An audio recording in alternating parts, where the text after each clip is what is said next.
Bom, nós estamos avaliando com o doutor Fábio Antunes, especialista em direito eleitoral, não só a prisão do ex-presidente Lula, mas as consequências dessa prisão.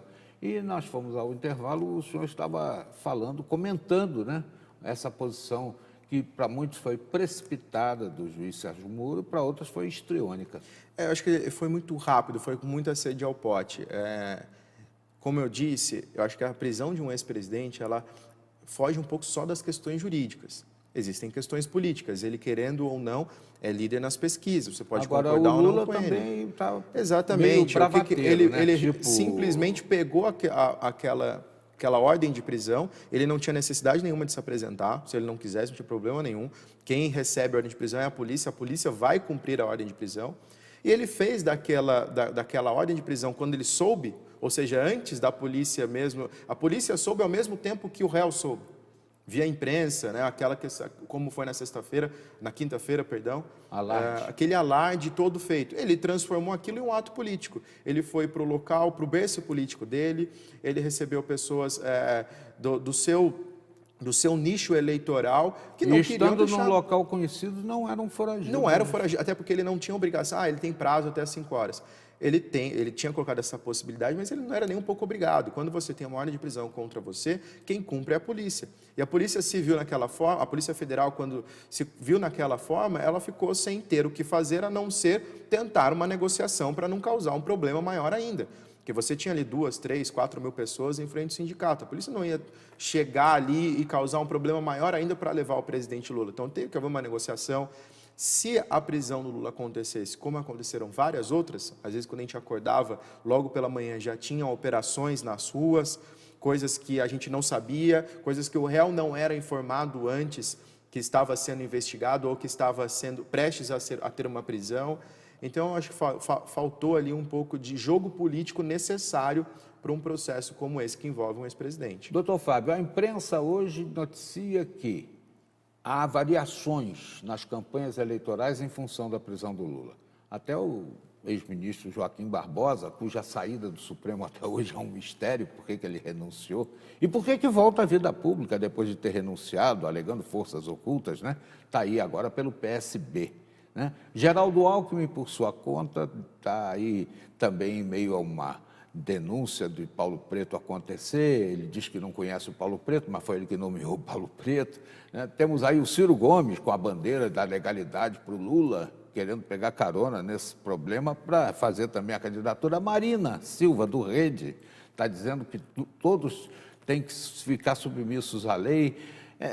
Mudou o circo político, está todo mundo botando as manguinhas de fora. Provavelmente a gente deve ter algumas pesquisas Quem está quieto é o Bolsonaro está quietinho. E provavelmente nos próximos dias devem sair resultados de pesquisas eleitorais que devem estar sendo feitas nesse momento, né, nesse início de semana, para pegar a repercussão da prisão do Lula. Se nós, mesmo antes da prisão dele, já tínhamos um cenário com vários candidatos, cada dia que passa em que o Lula continua preso, isso deve se configurar com certeza e aumentar ainda mais. Não acho que todos os pré-candidatos serão efetivamente candidatos, que teremos ali o momento em que as negociações, as coligações serão formadas, mas eu tenho absoluta certeza que vamos ter muitos candidatos à presidência da República. E muita coisa ainda pode mudar. O agora ex-governador do estado de São Paulo não tem mais foro por prerrogativa de função, que é o foro privilegiado. Ele hoje é um cidadão comum como qualquer outra pessoa sem foro. Ele tem investigações, possui investigações no STJ.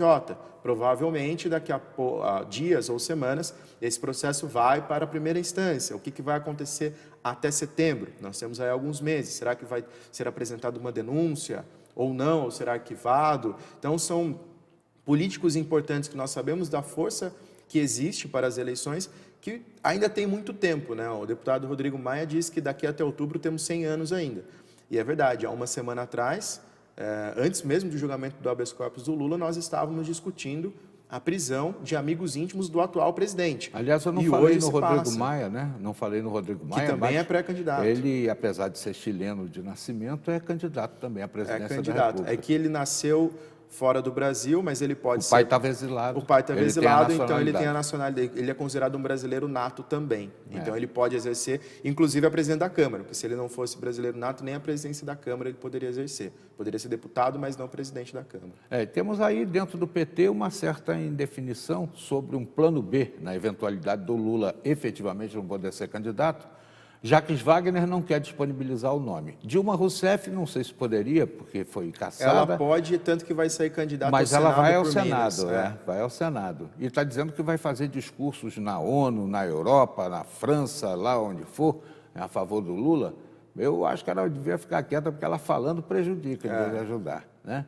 E temos aí a tentativa do Fernando Haddad, que se insinua, apesar de ser um poste, e comprovadamente um poste, no governo da Prefeitura de São Paulo. Pode ser o candidato do PT.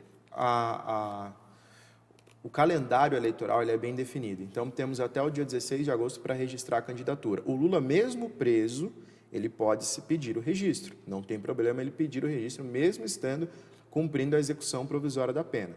Então, podemos ter aí um candidato atrás das grades, né? E quem vai decidir quem vai ser candidato, quem pode ser, quem não pode ser, é o TSE. Até o final do mês de setembro, vai ter uma data, um dia, que eu não me lembro especificamente qual dia é de setembro, em que vão ser encerradas as decisões do Tribunal Superior Eleitoral. O Tribunal Superior Eleitoral colocou uma data limite para que haja substituição do candidato. Então, nesse momento, o Lula poderá, inclusive, continuar sendo candidato até esse momento. Quando chegar nessa data, que vai ser no final de setembro, o PT pode substituir o Lula. Então, tira o Lula da campanha e coloca outro, pode ser Fernando Haddad, Jacques Wagner, seja lá quem for, que preencha os requisitos necessários, ou pode abdicar, tirar o Lula e não colocar candidato nenhum, apoiar alguém. Então, essas estratégias a gente vai descobrir somente lá na frente. Quer dizer que a gente pode marcar um novo encontro para a primavera. Com certeza. Muito obrigado, doutor Fábio. Eu que agradeço. Está aí, ó, o quadro político do Brasil depois da prisão do Lula.